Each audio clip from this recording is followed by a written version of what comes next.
नमस्कार दोस्तों आप सभी का हार्दिक स्वागत है आपके अपने YouTube चैनल पे। दोस्तों आज हम बात कर रहे हैं UP triple S C video के महत्वपूर्ण प्रश्नोत्तरी की। तो दोस्तों आज का हमारा टॉपिक है सामान्य हिंदी। तो बिना किसी देरी के स्टार्ट करते हैं क्वेश्चन नंबर 1 से। क्वेश्चन नंबर 1, किस विकल्प में तत्सम और तद्भव दोनों प्रकार के शब्द समानहित हैं? तो दोस्तों कौन सा ऑप्शन है जिसमें तत्सम और तद्भव दोनों शब्द हैं? तो दोस्तों ऑप्शन संख्या ए, आंख, काक और आम, इसमें तत्सम भी है और तद्भव शब्द है। अगले क्वेश्चन की बात करते हैं। क्वेश्चन संख्या 2, निम्नलिखित में से देशज शब्द है। तो देशज शब्द कौन सा है दोस्तों? टेटुआ, ये देशज शब्द है। आंसर क्या हो जाएगा? ऑप्शन संख्या सी। अगले क्वेश्चन की बात करते हैं। क्वेश्चन संख्या 3, किस विकल्प में सभी शब्द तद्भव हैं? तो दोस्तों ऐसा विकल्प बताइए जिसमें जो सभी शब्द हैं तद्भव हों। तो दोस्तों वह है ऑप्शन संख्या डी। क्या आंसर है? ऑप्शन संख्या डी। छकड़ा, काजल और खेत, ये तीनों तद्भव शब्द हैं। आंसर क्या हो जाएगा? ऑप्शन संख्या डी। अगले क्वेश्चन की बात करते हैं। क्वेश्चन संख्या 4, इनमें क्रिया से बनी भाववाचक संख्या नहीं है। तो दोस्तों कौन सी नहीं है? खटाई। आंसर क्या हो जाएगा? ऑप्शन संख्या डी। खटाई भाववाचक संख्या नहीं है। बाकी पढ़ाई, दौड़ और उतराई ये भाववाचक संज्ञा है। अगले क्वेश्चन की बात करते हैं। क्वेश्चन संख्या 5, गुणवाचक विशेषण से संबंधित वाक्य कौन सा है? तो दोस्तों कौन सा वाक्य है? हमें कपटी व्यक्ति से दूर रहना चाहिए, ये गुणवाचक संबंधित विशेषण वाक्य है। आंसर क्या हो जाएगा? ऑप्शन संख्या सी। अगले क्वेश्चन की बात करते हैं। क्वेश्चन संख्या 6, ऐसा रोग जो छूने मात्र से फैलता हो के लिए सार्थक शब्द होगा। तो दोस्तों ऐसे रोग जो छूने मात्र से फैलता है क्या बोलते हैं? उसे संक्रामक रोग बोलते हैं। आंसर क्या हो जाएगा? ऑप्शन संख्या ए। अगले क्वेश्चन की बात करते हैं। क्वेश्चन संख्या 7, ज्ञान प्राप्ति की इच्छा रखने वाला वाक्यांश के लिए एक शब्द है। तो दोस्तों ऐसा शब्द क्या है जिसे ज्ञान प्राप्ति की इच्छा रखने वाला बोलते हैं? तो दोस्तों उसे बोलते हैं जिज्ञासु। आंसर क्या हो जाएगा? ऑप्शन संख्या सी। अगले क्वेश्चन की बात करते हैं। क्वेश्चन संख्या 8, किस वाक्य में क्रिया सकर्मक रूप में प्रयुक्त हुई है? तो दोस्तों वह वाक्य है वह पतंग उड़ा रहा है, इसमें क्रिया सकर्मक रूप की है। आंसर क्या हो जाएगा? ऑप्शन संख्या डी। अगले क्वेश्चन की बात करते हैं। क्वेश्चन संख्या 9, किस विकल्प में सभी संज्ञा शब्द क्रिया शब्दों से निर्मित है? तो दोस्तों वह शब्द है भूल और हंसी। आंसर क्या हो जाएगा? ऑप्शन संख्या ए। अगले क्वेश्चन की बात करते हैं। क्वेश्चन संख्या 10, किन संस्कृत शब्दों का अर्थ भेद सही नहीं है? तो दोस्तों कौन सा वो है आंसर? चिर, चीर, ठीक है। चिर मतलब देखिए वस्त्र और दीर्घकाल, ये अर्थ भेद सही नहीं है। आंसर क्या हो जाएगा? ऑप्शन संख्या सी। अगले क्वेश्चन की बात करते हैं। क्वेश्चन संख्या 11, परिच्छद और परिच्छेद शब्दों का सही अर्थ बताइए। तो दोस्तों परिच्छद का सही अर्थ क्या आता है? आवरण, और परिच्छेद का मतलब अनुभाग। आंसर क्या हो जाएगा? ऑप्शन संख्या ए। अगले क्वेश्चन की बात करते हैं। क्वेश्चन संख्या 12, किस विकल्प के समस्त पद परस्पर विलोम नहीं है? तो बताइए दोस्तों कौन सा शब्द परस्पर विलोम नहीं है? तो दोस्तों देखिए सलांगनीय, ठीक है, मतलब प्रशंसनीय, इसका विलोम नहीं है। आंसर क्या हो जाएगा? ऑप्शन संख्या डी। अगले क्वेश्चन की बात करते हैं। क्वेश्चन संख्या 13, किस वाक्य में संबंध सूचक अव्यय का प्रयोग हुआ है? तो बताइए किस वाक्य में हुआ है? अपराधी ने पुलिस के सामने झूठ बोला, इसमें संबंध सूचक अव्यय का प्रयोग हुआ है। आंसर क्या हो जाएगा? ऑप्शन संख्या ए। अगले क्वेश्चन की बात करते हैं। क्वेश्चन संख्या 14, विस्मयादि बोधक शब्दों के संबंध में कौन सा कथन सही है? तो दोस्तों कौन सा कथन सही है? ये प्रायः वाक्य के प्रारंभ में आते हैं, ये सही है। आंसर क्या हो जाएगा? ऑप्शन संख्या डी। अगले क्वेश्चन की बात करते हैं। क्वेश्चन संख्या 15, किस वाक्य में समश्रुत भिन्नार्थक शब्दों के अर्थ सुमेलित हैं? तो दोस्तों किस वाक्य में है? सर्वथा, सर्वदा, सब तरह से, या सर्वदा मतलब क्या होता है? सदैव या हमेशा। आंसर क्या हो जाएगा? ऑप्शन संख्या सी, सही सुमेलित है। अगले क्वेश्चन की बात करते हैं। क्वेश्चन संख्या 16, किस वाक्य में मध्यम पुरुष का प्रयोग नहीं हुआ है? तो दोस्तों किस वाक्य में नहीं हुआ है? हम अपने आप को भूल गए, इसमें मध्यम पुरुष का प्रयोग नहीं हुआ है। आंसर क्या हो जाएगा? ऑप्शन संख्या सी। अगले क्वेश्चन की बात करते हैं। क्वेश्चन संख्या 17, हिमालय से अनेक नदियां निकलती हैं, इस वाक्य में किस कारक के परसर्ग का प्रयोग हुआ है? तो दोस्तों निकलती है मतलब अलग हो रही हैं, तो अलग होने के अर्थ में क्या प्रयोग करते हैं? अपदान कारक प्रयोग करते हैं। आंसर क्या हो जाएगा? ऑप्शन संख्या सी। अगले क्वेश्चन की बात करते हैं। क्वेश्चन संख्या 18, निम्नलिखित में से किस वाक्य में संप्रदान कारक के परसर्ग विभक्ति का प्रयोग हुआ है? तो दोस्तों संप्रदान कारक का किस में प्रयोग हुआ है? यह हुआ है राम के हित में लक्ष्मण वन गए थे। आंसर क्या हो जाएगा? ऑप्शन संख्या ए। अगले क्वेश्चन की बात करते हैं। क्वेश्चन संख्या 19, जिसका आचरण अच्छा हो वाक्यांश के लिए सार्थक शब्द होगा। तो दोस्तों जिसका आचरण अच्छा हो उसे क्या बोलते हैं? तो दोस्तों उसे बोलते हैं सदाचारी। आंसर क्या हो जाएगा? ऑप्शन संख्या डी। अगले क्वेश्चन की बात करते हैं। क्वेश्चन संख्या 20, इनमें से किस विकल्प के सभी शब्द स्त्रीलिंग हैं? तो दोस्तों किस विकल्प के सभी शब्द स्त्रीलिंग है? देखिए इमली, चांदी, लौकी, ये सभी स्त्रीलिंग है। आंसर क्या हो जाएगा? ऑप्शन संख्या सी। अगले क्वेश्चन की बात करते हैं, क्वेश्चन संख्या 21। किस विकल्प में कोई भी शब्द स्त्रीलिंग नहीं है? तो दोस्तों किस विकल्प में कोई भी शब्द स्त्रीलिंग नहीं है, मतलब सभी नींबू वो क्या नाम है पुल्लिंग है, तो दोस्तों वो है नींबू, दही और केला। ठीक है, ये तीनों पुल्लिंग है। आंसर क्या हो जाएगा? ऑप्शन संख्या बी। इसमें तीनों स्त्रीलिंग नहीं है, कोई भी शब्द स्त्रीलिंग नहीं है। अगले क्वेश्चन की बात करते हैं, क्वेश्चन संख्या 22। कौन सा शब्द सदैव एक वचन में प्रयुक्त होता है? तो दोस्तों ऐसा कौन सा शब्द है जो हमेशा एक वचन में प्रयोग होता है? जैसे कि आकाश। आकाश का बहुवचन भी आकाश ही होगा, हमेशा एक वचन में ही आकाश ही होगा। बहुत सारे आकाश तो है नहीं, एक ही आकाश तो होता है। अगले क्वेश्चन की बात करते हैं, क्वेश्चन संख्या 23। इनमें से कौन सा संधि शब्द गलत है? तो दोस्तों कौन सा संधि शब्द गलत है? सत धन मार्ग, सदमार्ग, ये दोस्तों गलत है। आंसर क्या हो जाएगा? ऑप्शन संख्या डी। अगले क्वेश्चन की बात करते हैं, क्वेश्चन संख्या 24। निम्नलिखित में से किस शब्द की संधि सही है? तो बताइए दोस्तों किस शब्द की संधि सही है? तो दोस्तों शीत धन ऋतु, शीतर्तु। आंसर क्या हो जाएगा? ऑप्शन संख्या सी सही है। अगले क्वेश्चन की बात करते हैं, क्वेश्चन संख्या 25। किस विकल्प में कर्मधारय समास नहीं है? तो दोस्तों किस विकल्प में नहीं है? आप बीती, इसमें कर्मधारय समास नहीं है। आंसर क्या हो जाएगा? ऑप्शन संख्या सी। बाकी नीलगाय, देहलता और लघु कथा में कर्मधारय समास है। अगले क्वेश्चन की बात करते हैं, क्वेश्चन संख्या 26।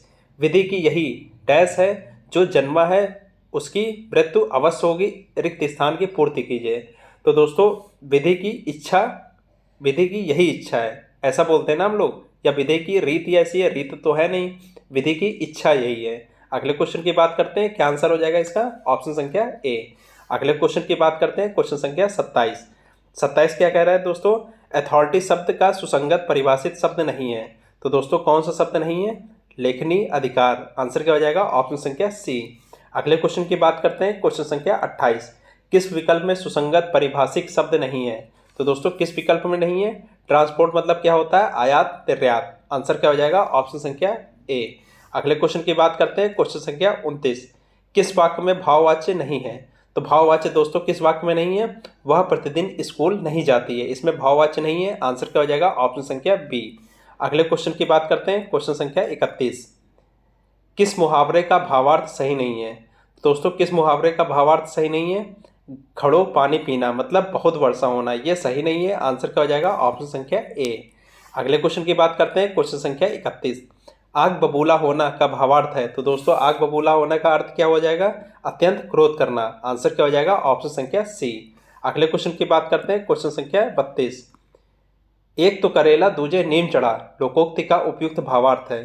तो दोस्तों इसका अर्थ क्या होता है? इसका अर्थ होता है कुसंग के बुरे का अधिक बुरा हो जाना। आंसर क्या हो जाएगा? ऑप्शन संख्या डी। अगले क्वेश्चन की बात करते हैं, क्वेश्चन संख्या 33। किस शब्द में उपसर्ग और प्रत्यय दोनों प्रयुक्त हुए हैं? तो दोस्तों किस शब्द में प्रयुक्त हुए हैं? अधिकारी, इसमें उपसर्ग है और प्रत्यय दोनों है। आंसर क्या हो जाएगा? ऑप्शन संख्या सी। अगले क्वेश्चन की बात करते हैं, क्वेश्चन संख्या 34। द्वंद्व समास का उदाहरण है? तो दोस्तों द्वंद्व समास का उदाहरण क्या है?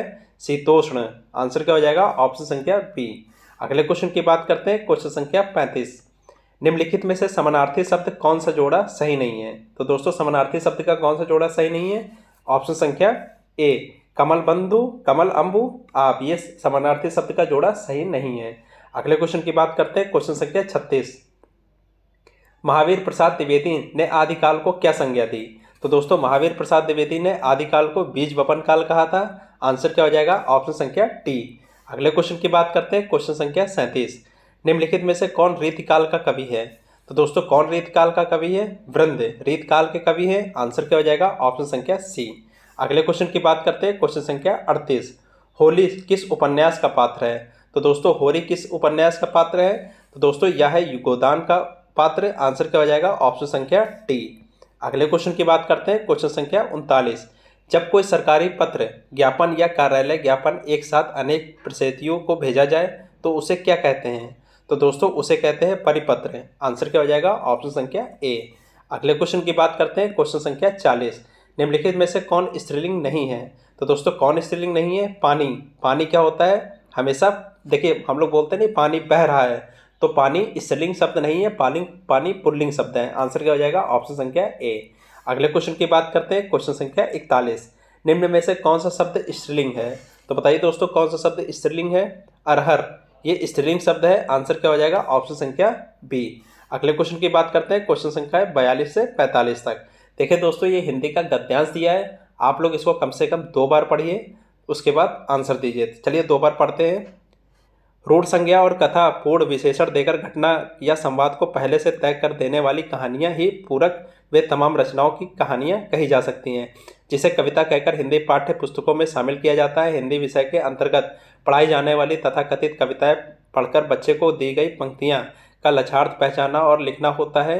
जिसे मैं तथार्थ कह रहा हूँ वह प्रायः एक घिरते हुए प्रतीकार्थ जैसा दिखता अवश्य है, पर इसे प्रतीकार्थ कहना ठीक नहीं होगा। प्रतीकों का आभा का गुण होता है, यानी जिस भाव या अनुभव के क्षणिक रचना में मन करते हैं उसे इर्द गिर्द आभाव्रत की गुंजाइश रहती है, और आभाव्रत को हमेशा ऐसा निज क्षेत्र कह सकते हैं जिसमें हमारी कल्पना कविता की मदद से थोड़ी विचार लेती है और ऐसा देखने में समर्थ हो जाती है, जो निर्दिष्ट नहीं था, कवि के द्वारा तो नहीं ही था, हमारे होशियार मन द्वारा भी नहीं। इसी निर्जन क्षेत्र के दरवाजे खोलने की क्षमता के कारण ही कविता की शिक्षा को भाषा शिक्षा की सामान्य सीमित परिधि के परे जाने वाली शिक्षा माना जा सकता है। कविता ही भाषण शिक्षण में मुद्दाई आयाम जोड़ सकती है, लेकिन यह संभावना तथा कथित कविताओं की मदद से नहीं जोड़ी जा सकती, जो हिंदी के पाठ्य पुस्तक में अनिवार्य रूप से शामिल रहती हैं। तो दोस्तों क्वेश्चन नंबर 42 क्या कह रहा है, गद्यांश से पढ़ के देखिए, पढ़ लिया। अब क्वेश्चन नंबर 42 सॉल्व करते हैं। कविता की शिक्षा को भाषा शिक्षण की सामान्य परिधि के परे जाने वाली शिक्षा क्यों माना गया है? तो दोस्तों क्यों माना गया है बताइए। तो दोस्तों देखिए, आपने अभी पढ़ा था क्यों माना गया है। तो दोस्तों इसका आंसर क्या हो जाएगा, सामान्य शिक्षा अनुमान कल्पना करने का अवसर नहीं देता, जबकि कविता के बिना किसी पूर्वाधारणा के कल्पना करने के पर्याप्त अवसर होते हैं। आंसर क्या हो जाएगा, ऑप्शन संख्या डी। अगले क्वेश्चन की बात करते हैं, क्वेश्चन संख्या 43। निर्जन क्षेत्र किस अर्थ की ओर संकेत करता है? तो दोस्तों किस अर्थ की ओर संकेत करता है, या आभाव्रत की ओर संकेत करता है? आंसर क्या हो जाएगा, ऑप्शन संख्या ए। अगले क्वेश्चन की बात करते हैं, क्वेश्चन संख्या 44। अनुच्छेद में पूरक शब्द किसके लिए प्रयुक्त हुआ है? तो दोस्तों पूरक शब्द हुआ है कविता के लिए प्रयुक्त। आंसर क्या हो जाएगा, ऑप्शन संख्या सी। अगले क्वेश्चन की बात करते हैं, क्वेश्चन संख्या 45। प्रतीकों का कौन सा गुण होता है? तो दोस्तों बताइए, प्रतीकों का कौन सा गुण होता है?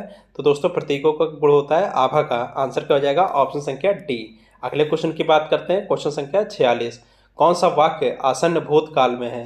तो दोस्तों कौन सा वाक्य है, मैंने आम खाया है, ये आसन्न भूतकाल में है। आंसर क्या हो जाएगा, ऑप्शन संख्या डी। अभी अभी खाया है ना, मतलब भूतकाल खा लिया है लेकिन अभी अभी खाया है। अगले क्वेश्चन की बात करते हैं, क्वेश्चन संख्या 47।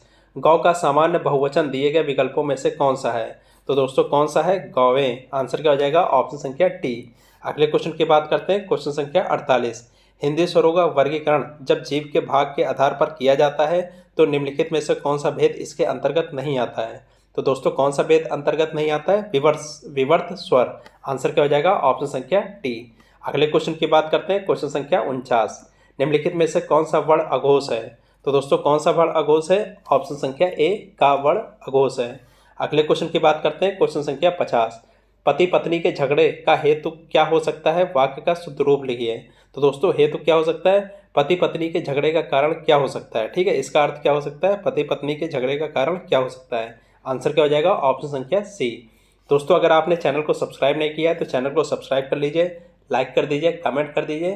तब तक अगले वीडियो में मिलते हैं, तब तक के लिए धन्यवाद।